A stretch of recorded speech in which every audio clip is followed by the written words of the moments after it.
that concern, we are saying, is an important aspect which you need to consider when making your decision on the question of threshold, which is a requirement of Section 33, Paragraph 2 of the County Government Act. Because the meat of this matter, the substance of this matter, the question that is before the Senate for determination, is whether 33 MCAs actually voted. Secondly, whether the 33 MCAs met the constitutional threshold. Thirdly, whether the 3 MCAs who claim that they were not, they did not vote, but someone voted for them, whether that evidence is credible, and if that is accepted by the Senate, then it affects the threshold. It affects the threshold. It means then there is no proper motion before the House, and on that basis, based on the legal doctrine that the law matters, that county assembly as a house is also governed by the law. We can do what we want, yes, but we must follow the law. We are all servants of the law. It is the law that drives everything that we do, including proceedings that are conducted at the county assembly. So that in this case, the Senate has a duty and an obligation to verify the authenticity of the 3 votes, because they will bring down the threshold, and then it means, and based on the ruling which was issued by the Speaker yesterday, that when voting on that question, if you believe that the 3 MCAs, including Honorable Trump, did not vote, and remember, these MCAs have come to the House. They have come here and told you by their word of mouth that I, Honorable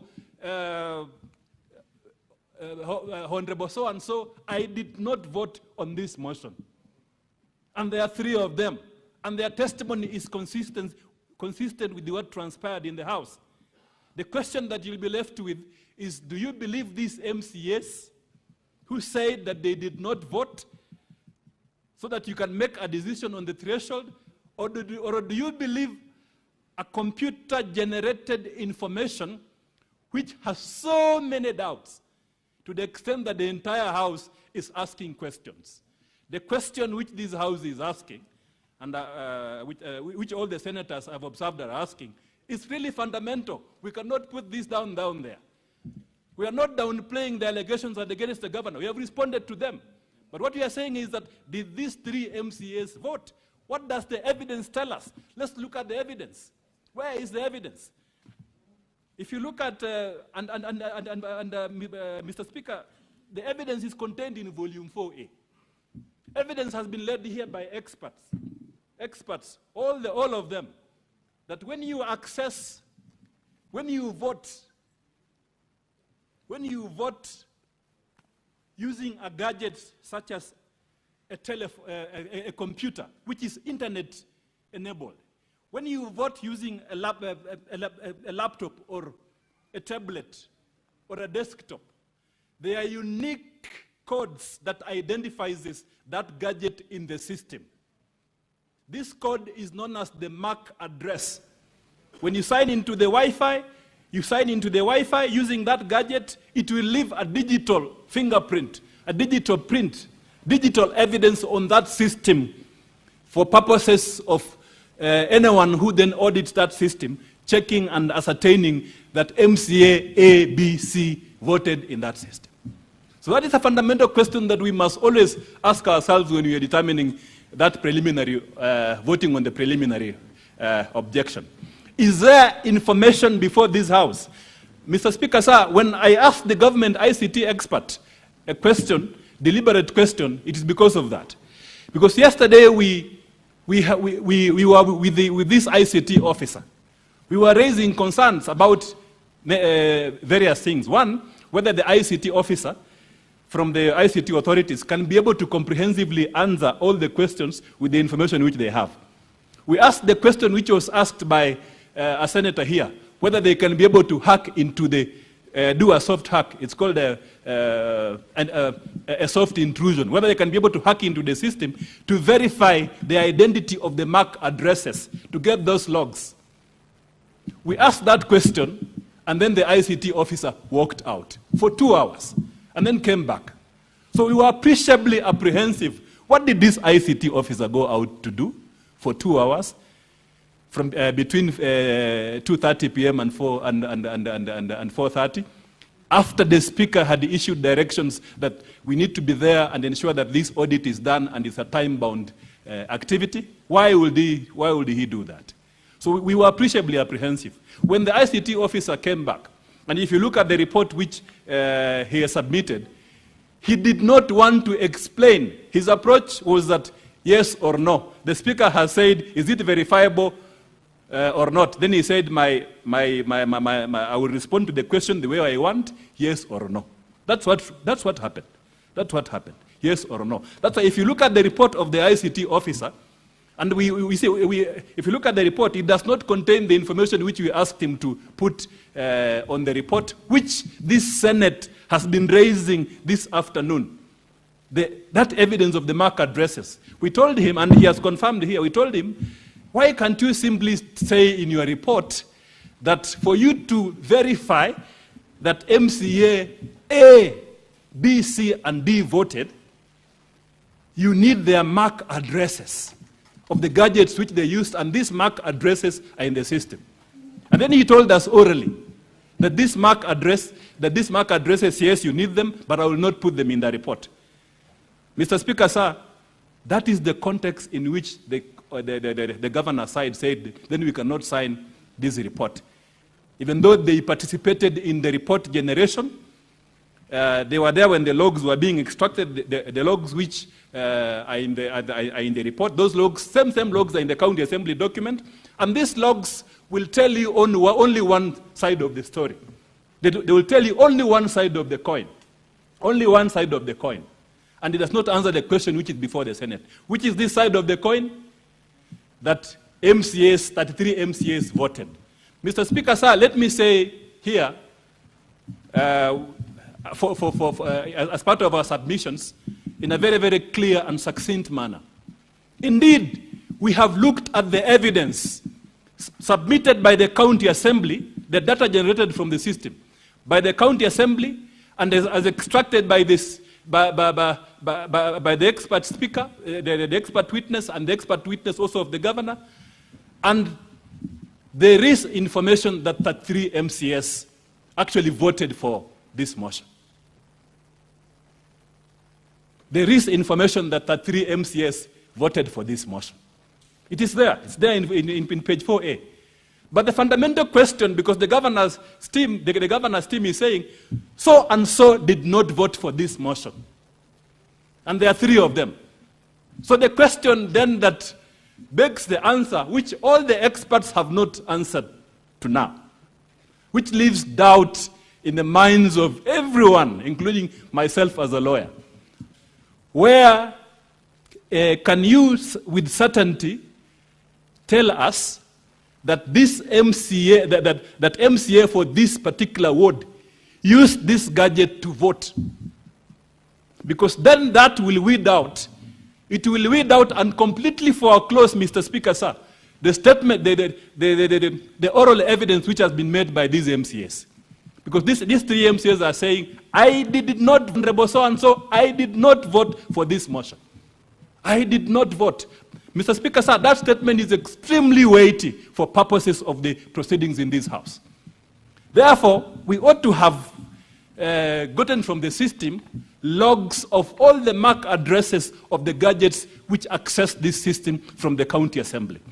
To leave that doubt, to leave that question clear to the minds of everyone.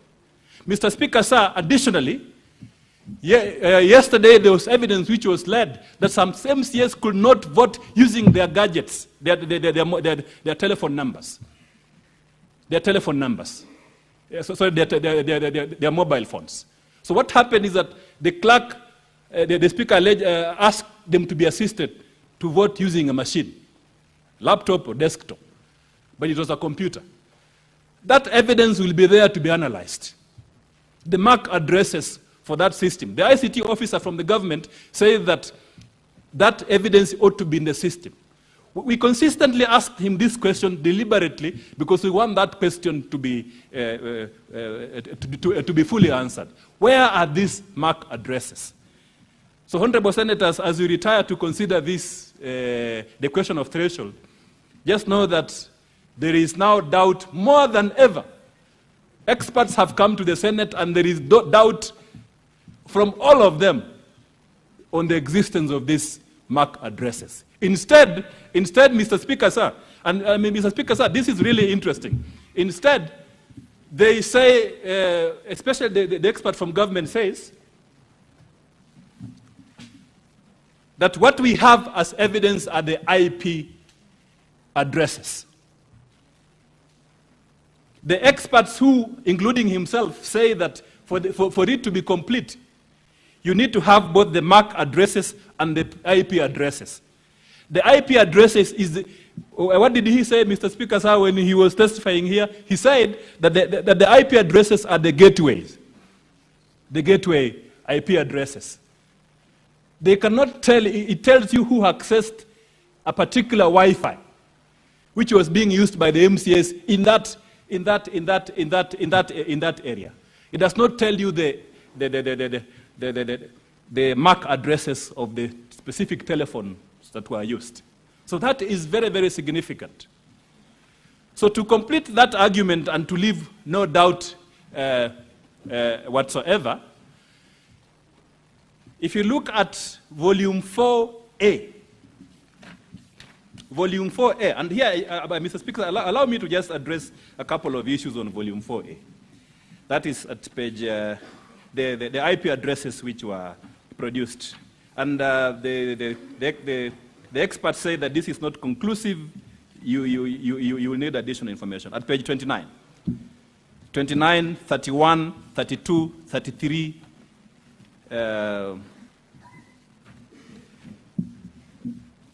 of volume 4A. The Honorable Senator Asige, I don't know whether she's here, probably listening to where she is, asked an extremely important question, Mr. Speaker, sir, which affects the aspect of verifiability. Verifiability.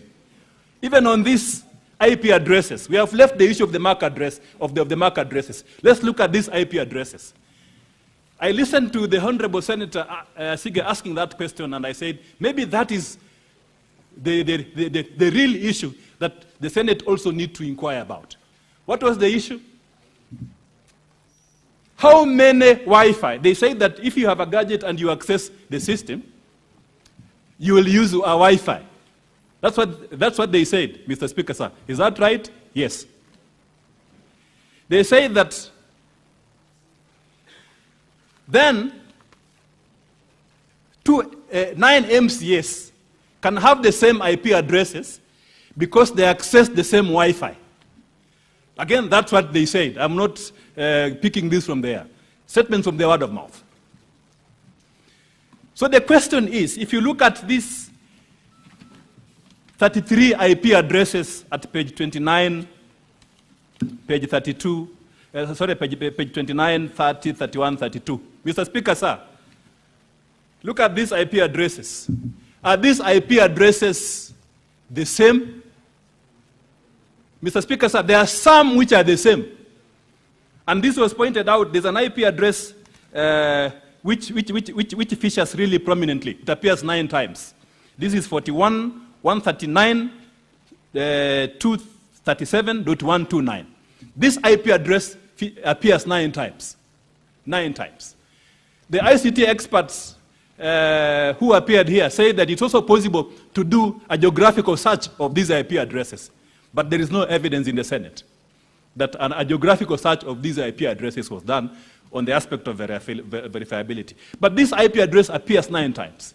So what does it mean? That somebody accessed, they accessed a particular Wi-Fi 9 times. But Mr. Speaker, sir, if you look at these logs, you will see that there are many other IP addresses. So the question is, why are these IP addresses different if you are all within the county assembly premises, the house? You are accessing the same Wi-Fi network. And they say that if you access the same Wi-Fi network, then you need to have the same IP address. So the question is, why are these IP addresses different, Mr. Speaker, sir? Is it possible that the KERICHO County Assembly has 6 Wi-Fi routers? Because when I counted, I saw. And Mr. Speaker, sir, you can count for yourself the different IP addresses that appear in this document. And that was the query which was raised by the distinguished Honorable Asige. So, Mr. Speaker, sir, we submit that we have a very big problem before this House. The problem is that there is no certainty whatsoever based on the testimony of the 3 expert witnesses on who voted, on who actually voted. Their votes are there, but who actually voted? Instead, Mr. Speaker, sir, the possibility is that somebody may have accessed this publicly available data and voted for anyone else. And that is the information which, that is the evidence that is before the House. And because of time, Mr. Speaker, sir, allow me to then conclude by saying that based on the provisions of Article 10(2) of the Constitution, the system which was deployed by the County Assembly on this vote, Mr. Speaker, sir, on an important matter concerning the removal of a governor from office. That system is not transparent, it is not verifiable, and therefore the results from that system are not verifiable. And on that basis, Mr. Speaker, sir, I urge I urge the Honorable Senators, Mr. Speaker, sir, that you allow our preliminary objection and throw this issue back for where it came from, because it does not meet the constitutional threshold as required by Section 33(2) of the County Government Act. I yield the floor to my colleague. For the record, my name is Katwa Kigen, Counsel for the Governor, and the nature of my submissions will be more towards the aspects of fact. And Mr. Speaker, sir, and Honorable Senators, we hold the position that the Governor has responded to the factual allegations of the claims made by the County Assembly, and that is captured in his affidavit, volume 1, the affidavit in volume 1, page 1 to 31. And the allegations that had been raised by the County Assembly are 9, and all of them have been answered. It relates to management of a program called NAV-CDP, FLOCA, Kasim Tani, Strategic Intervention Projects, Londiani accident, dismissals, subversion of County Assembly activities, and bullying. All those issues we've answered, and we pray that the senators and Mr. Speaker, sir, they be looked at as answer to the allegations. Now, in more particular, I would like to say this. The allegations are in 2 categories. The first category is old complaints that were brought here before you in September 2024. And the second set are new claims raised by a report made on 5th of August 2025, and attendant to which an impeachment motion was initiated on 6th of August 2025. In respect to the old complaints, which is constituted of these particular 3 items, the first one is the issue of Kasim Tani. The second one is the issue of Londiani accident. The third one is the issue of private land. Our first attack on that, Mr. Speaker, sir, is that the standing orders of KERICHO County prohibited and prohibits the need to consider those allegations. The standing order number 70A subsection 2 is to this effect. Despite paragraph 1, probably I should read from paragraph 1 for context, 70A says this: a motion by any member for the removal of a county governor by impeachment may be reintroduced in the county assembly on the expiry of 90 days from the date of a vote by the Senate. Subsection 2 is to this effect. Despite paragraph 1, a motion for removal of a county governor by impeachment may be reintroduced in the county assembly on other grounds other than the initial grounds that were highlighted in the previous impeachment proceedings. Mr. Speaker, sir, and honorable senators, I put a lot of premium and emphasis on the use of the word grounds that were highlighted in the previous impeachment. Mr. Speaker, sir, it is our contention, contrary to what Honorable Rogony said when he was testifying, that to the extent to which those grounds were captured in the motion, were moved in the county assembly, were debated in the county assembly, were voted for, and were brought here. To the extent that those things happened, they had fitted into that word of highlighting. And for that reason, Mr. Speaker, sir, and honorable senators, it is our submission that indeed it should not be here. However, I would like also to make supplementary comments about those allegations in our defense. I would like to start with the issue of Kasim Tahani. And my learned friends for the county assembly said that the Kasim Tahani was rolled out without proper legislation and that some funds were lost. May I just explain that Kasim Tahani was a concept where the KERICHO County Executive proposed that successful bidder contractors were obligated to engage local youths and women so that they would benefit from the contracts that were run in their neighborhoods. And so the payments for the youths and the women was to be paid from the remuneration or the payments due to those contractors. So it's not like it was funds from the county. Absolutely not. It was funds that were payable as part of the contract money. In that situation then, there was no need for any policy, there was no need for any legislation to have been in place. So that's our first answer to that allegation. The second explanation that we have is that indeed in our response both in September 2024 and in this time round, we explained and provided lists of youths and women who are paid on those projects. We are aware that similarly the county assembly, through the committee that purported to investigate, came with a list of youths and women. And our position is that there is nobody owed, and if there is any amount that is owed, they should go to those contractors. But significantly related to that that allegation that there are some people who have been deprived of their due payment, it is our contention that the Senate is not the forum for their claim for labor rights. If they had any complaint about their rights for work done, they should have gone to labor court or should have reported to the police or even gone to civil court. And to that extent, therefore, honorable senators and Mr. Speaker, sir, we are contending that the issue of Kasim Tahani as a ground for impeachment is a red herring.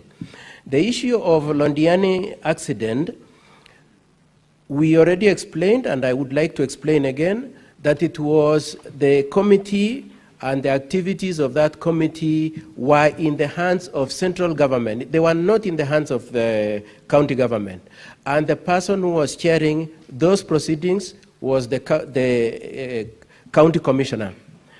The signatories to the accounts was the county commissioner and members of those committees. And Mr. Speaker, sir, when I asked the question to the witness who came to bring that issue, he admitted that indeed the governor did not sit in that committee, was not a signatory to those accounts, and there is nowhere where he is associated with those funds.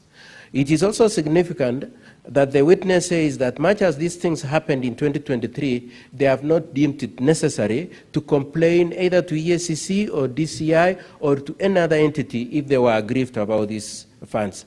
And so it is our contention that this issue has been brought solely for purposes of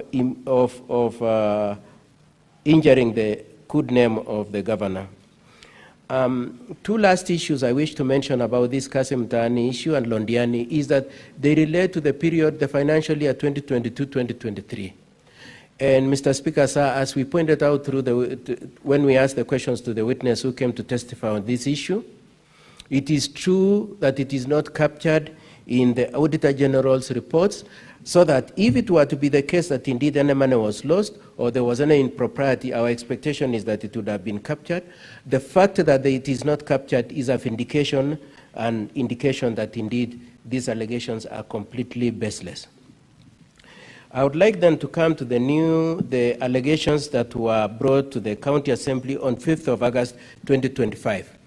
And before I discuss the particulars of our defense in respect to that, I would like again to invite the honorable senators and Mr. Speaker, sir, to the point we made in regard to that issue. The first one we made was that the governor was not given an opportunity to react and act on those reports.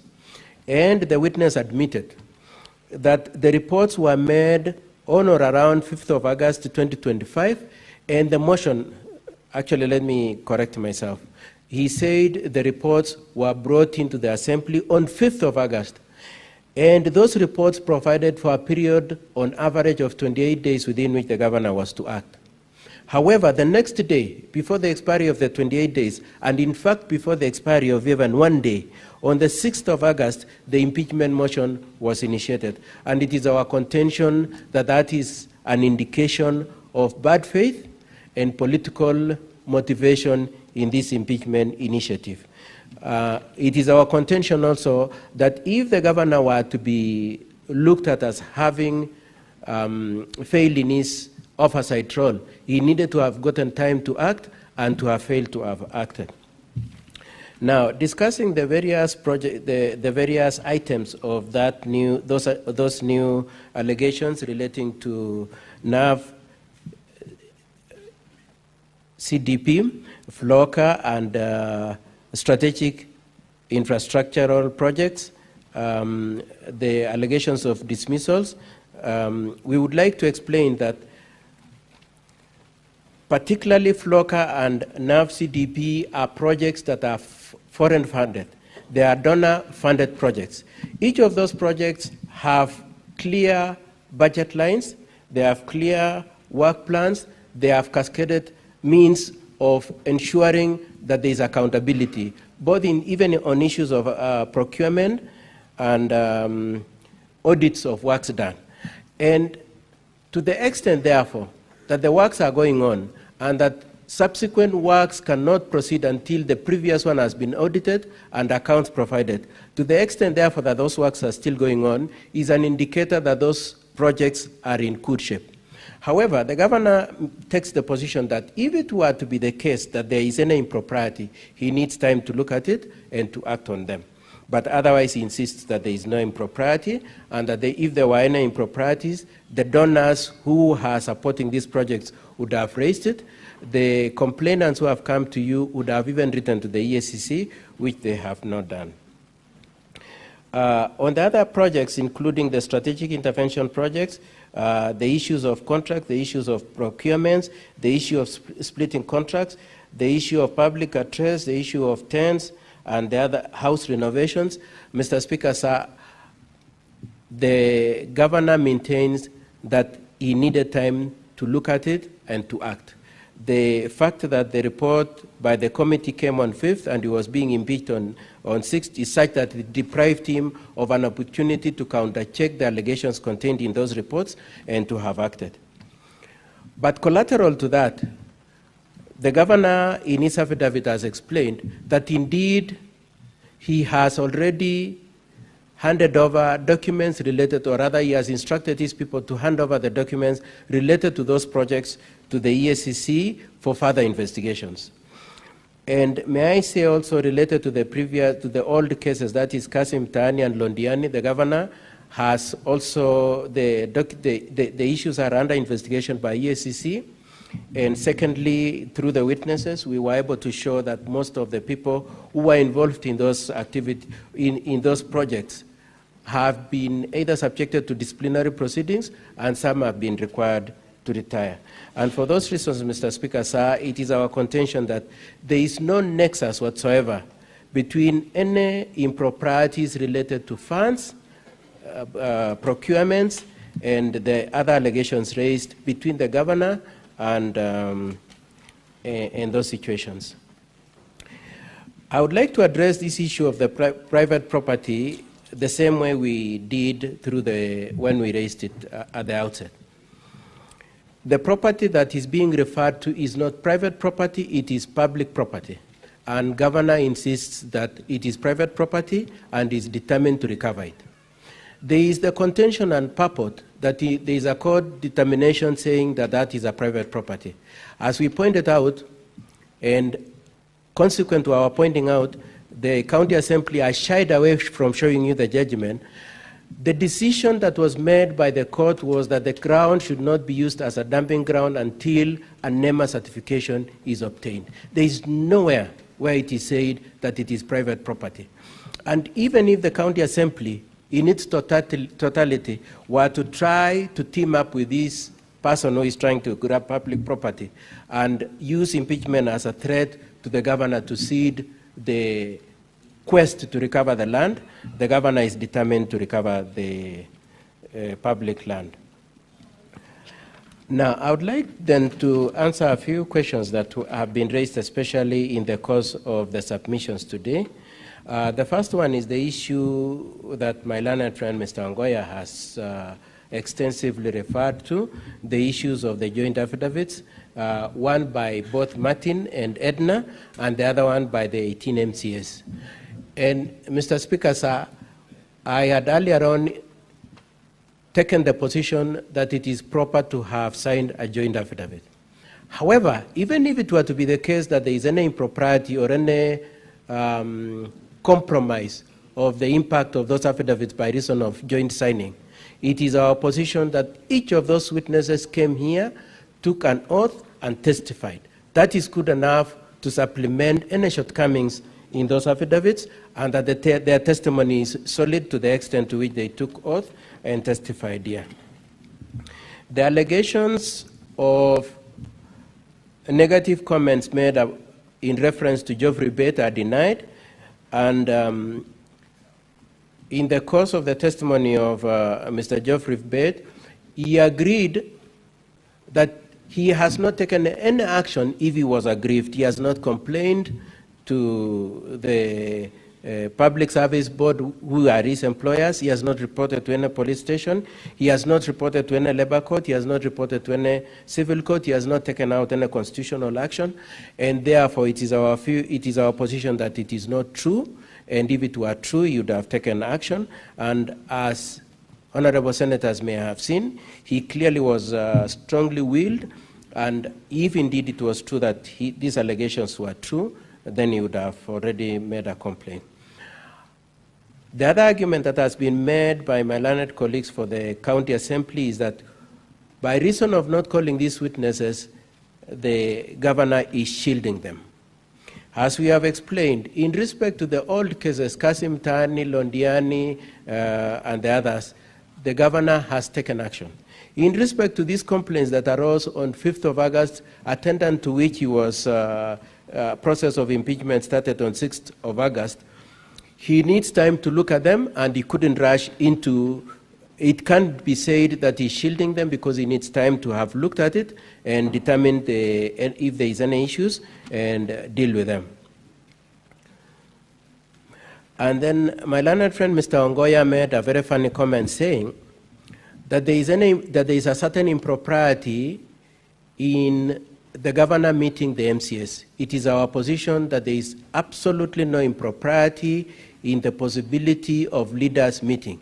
And there is the contention, therefore, that the governor met some MCS is completely misplaced.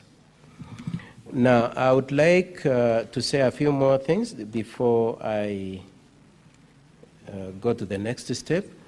The first one is to say, Mr. Speaker, sir, on our preliminary objection, that there is unanimity on all the three experts on the two most material issues.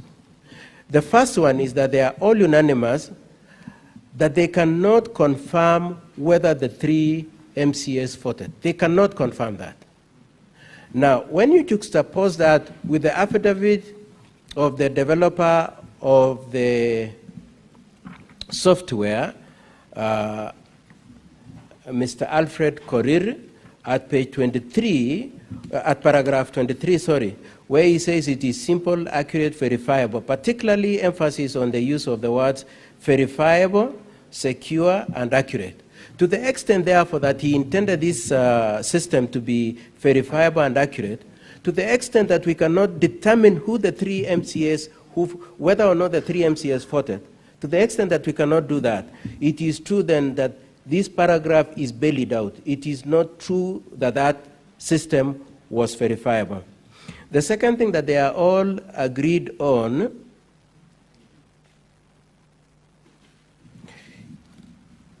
the other thing that the witness agreed on is that indeed the records of the county assembly contain details of the payroll and ID numbers for the various MCAs, and that if somebody was determined to get them, especially within the establishment of the county assembly, they could get them. With us, in that context, therefore, it is our contention that indeed it was possible for somebody else to vote, and that the three experts admit that if you get those credentials, you could vote. So that there are those two admissions, Mr. Speaker, sir, and honorable senators. Number one, that with the credentials, anybody could have voted for those MCAs. And number two, that they are not able to trace back those three votes to the three MCAs. Now, the last thing I wish to say, as I spare a few minutes for my client, is that we would like, honorable senators and Mr. Speaker, sir, that you take on board these as you consider the propriety of that system that was used to vote. Number one, we pointed out in the course of testimony that indeed the answer has been edited. It has been edited so that it is not consistent with the audio recording of the events. Number two, it is true that a few minutes before the movement of the motion on 6th of August, by the mover of motion, who, as we cross-examined him, we maintain is in collusion with the Speaker, 6 MCAs, there was an attempt to remove 6 MCAs with a view to reducing the numbers or otherwise to intimidate them to support the impeachment of the governor. Number 3 is the question that indeed there was an option to do a roll call voting.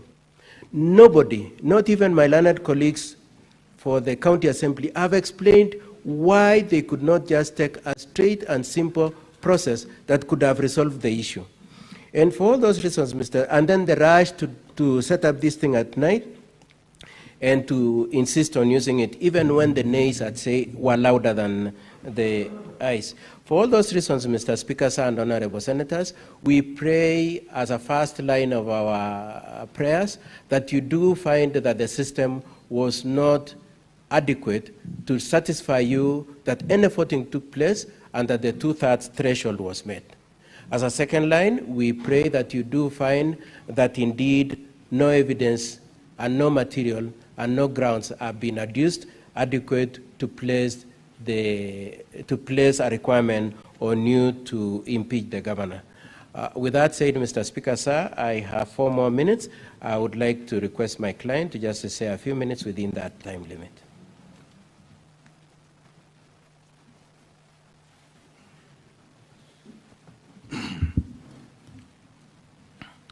Mr. Speaker, sir, and the honorable senators of this great house, the upper house, I stand again before you this evening, even as we make our final submission, that first of all, I'm grateful for the time the senators have sat for these 3 days and under your leadership, and to also indicate that as my lead counsel have indicated, we have made our submissions on the circumstances that has been laid on me. Mr. Speaker, the report, as I said in my earlier remarks, came to me at the 5th, and it was sent to my offices. I received it on 6th, addressed to the clerk, addressed to the county secretary, and marked to the Public Service Board, another address to me. It's on that same very day that the impeachment motion was tabled. It was then very difficult for me to have sat at that time to analyze the reports and be able to make implementation. I wish to state here, Mr. Speaker, sir, that as we ponder over this matter, during this period of impeachment right from the Assembly to where we are today. The EACC and the DCIE wrote to the county government of Kericho requesting documents for the same issues that has been mentioned. As a governor, I instructed the officers responsible, the county secretary, to submit the documents to the respective investigating agencies for action. I wish to commit before you, Mr. Speaker. I know how weighty the matters are before us. Mr. Speaker, I wish to submit before you and the senators that given a chance again, I'll be able to implement the reports in totality and also be able to implement what the investigating agencies such as the DCI and the EACC will recommend for us to act upon. We further commit, Mr. Speaker, sir, that where there is elements of culpabilities, not only for now but even in the future on the state officers, it is my commitment that as we take leadership of Kericho to a step higher and notch, that we will do whatever possible to protect the resources of our people. Lastly, Mr. Speaker, sir, and the honorable senators, as an individual, I know that I do not claim perfection. I have flaws just like any other human being. My 2 years journey in political leadership has been learning of lessons.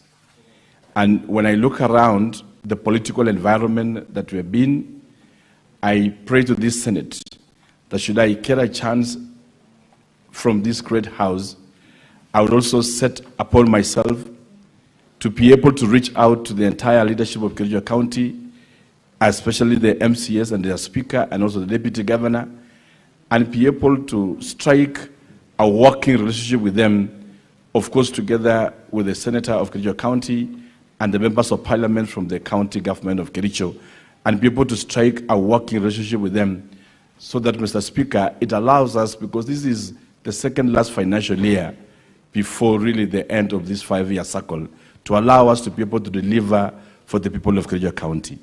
We have had our triumphs, we have had also our challenges, just like any other leadership and any flaws. And Mr. Speaker, I rise to, as I conclude, to speak to the great churches here and the senators here that have been listening to this case, that as you have listened and the evidence adduced to you, that the processes has been tabled to you, showing how flawed it was. But however, I offer myself that out of this, we will be able to step up the leadership of Kericho County and people again to work together with a great energy and strike a reconciliatory tone so that we are able to deliver for the mandate of our people. I wish to thank the honorable senators for the opportunity you have given us and the time you have given to listen to us. I know it's been a challenging time. It's also been trying for me, psychologically torturing, and it's been one of my lowest moments to be here in this Senate again for the second time. Thank you, Honorable Speaker, and I pray that the senators will find a place in their hearts to look into the matters that we have raised and give us a chance again to work for the great people of Kericho County. Asante sana, and may God bless all of us. Asante sana. Now, honorable senators, ladies and gentlemen, having concluded the closing statements by the parties, the Senate will proceed into a camera session for 15 minutes, pursuant to Rule 27 of the Rules of Procedure. That is for the hearing and determination on the proposed removal from office by impeachment of Honorable Dr. Eric Mutai, the Governor of Kericho County. The objective of the in-camera session is to ensure that the process is concluded seamlessly, time-shiftlessly, and in line with the requirements set out under the Constitution and the County Government Act and the Senate Standing Orders. Now, honorable senators, during this session, the parties, all members of public and the media will be expected to withdraw from the chamber and the galleries, and any form of broadcasting from the chamber shall cease forthwith. Consequently, I now direct the parties, all members of the public and media, to withdraw from the chamber and the galleries, and that any form of broadcast from the chamber to cease forthwith. It is now 9:35. We will resume open session at exactly 9:50. Thank you.